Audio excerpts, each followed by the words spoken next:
Hello বন্ধুরা, মুনমুন ব্লগের আমি মুনমুন। আমাদের এটা পাড়ার পুজো, তো আমরা চলে গেছিলাম। এখানে প্রতিযোগিতা হচ্ছিল, মিউজিক্যাল চেয়ার, তারপরে হচ্ছে মোমবাতি জ্বালানো, ফুচকা খাওয়া। তো সেগুলোতে আমরা নাম দিয়েছিলাম। তো তার আগেই তোমাদেরকে প্রতিমা দর্শন করিয়ে দিলাম। মায়ের মুখটা এত মিষ্টি যে কি বলবো। তো এইটা হচ্ছে প্যান্ডেল করেছিল, আর এই যে ঝাড়বাতিটা আমার ভীষণ ভালো লেগেছে, তাই আর কি। এইবার পালা আমার মোমবাতি জ্বালানোর। এই যে তোমরা দেখো, আমি বেশি মোমবাতি জ্বালাতে পারিনি, 8টা মনে হয়, 8টা মোমবাতি জ্বালিয়েছিলাম। একটা কাঠি দিয়ে কত মোমবাতি জ্বালানো যায় বলো। আর হাতটাও হচ্ছে ছ্যাঁকা লেগে যাচ্ছিলো বলে তারপরে আর কি ছেড়ে দিলাম। এই হচ্ছে আমি জ্বালিয়ে, আর আমি এত খুশি হয়েছি, আমি একটু নাচও করে নিয়েছি। এটা ছিল ফুচকা খাওয়া, মানে জল ছাড়া শুকনো ফুচকা। আলু এত বেশি করে দিয়েছে, 5টা ফুচকা খেতে হবে। মানে কে কত কম টাইমে খেতে পারে, মানে নির্দিষ্ট কোনো টাইম ছিল না যে এই টাইমের মধ্যে খেতে হবে। তো যে যত কম টাইমে খেতে পারবে তার উপরে আর কি মানে প্রাইজ বা ফার্স্ট সেকেন্ড থার্ডের ব্যাপার হবে।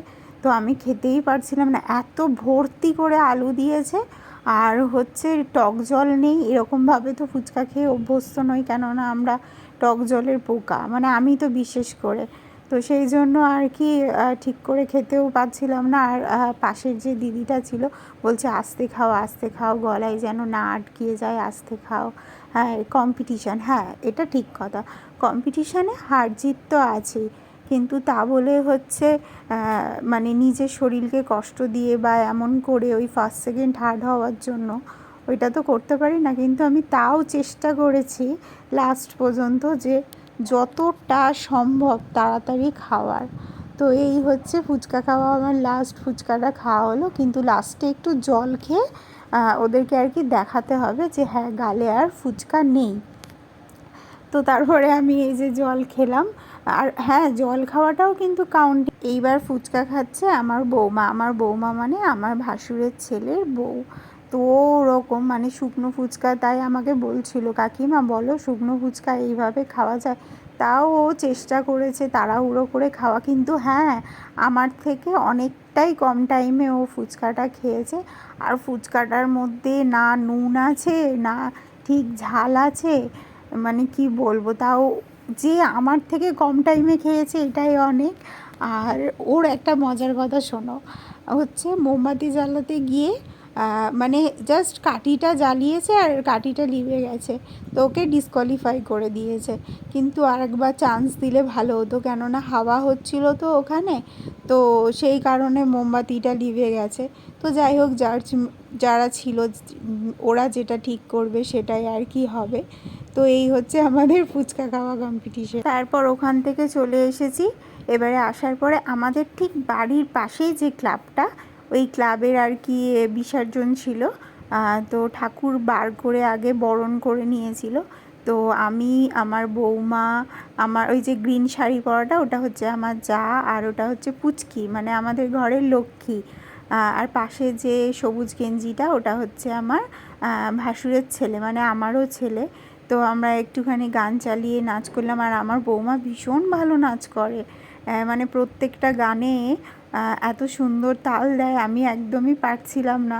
তো ওর দেখে দেখে আর কি করছিলাম, আর ভীষণ মজা করেছি নাচ করতে করতে। তারপর আর এই যে এই পাশেরটা অরেঞ্জ কালারের শাড়ি পরা, ওটা হচ্ছে আমার মামি শাশুড়ি।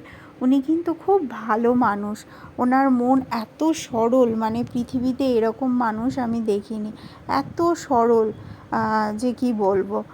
একটু আবার একটু মানে ছুচিবাই বলে না, এরকম যে এটা ধরবো না, ওটা করবো না, এরকম টাইপের।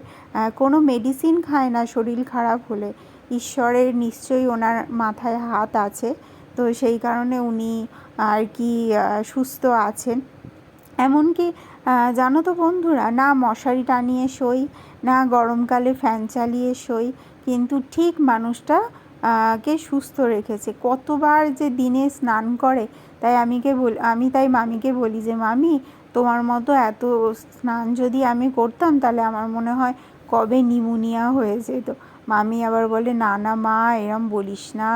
হ্যাঁ, তাহলে আমি মনে করি যে ওনার উপরে নিশ্চয়ই ঠাকুরের আশীর্বাদ আছে, তাই জন্য আজকের উনি এখনও পর্যন্ত এই পুজোটা আর একটা পাশের ক্লাবের।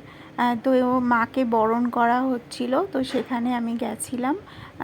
যারা মানে কাকিমারা বা মাসি সবাই যারা বরণ করছিল, তো বরণটা দূর থেকে দেখছিলাম আর মায়ের একটা ভিডিও ক্লিপ নিলাম। মায়ের মুখটা ওরকম কী মিষ্টি কী মিষ্টি।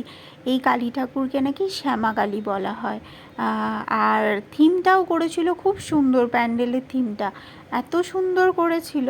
তো কালকেরই মায়ের বিসর্জন হয়েছে, অনেক রাত্রি অবধি গান বাজনা চলেছে।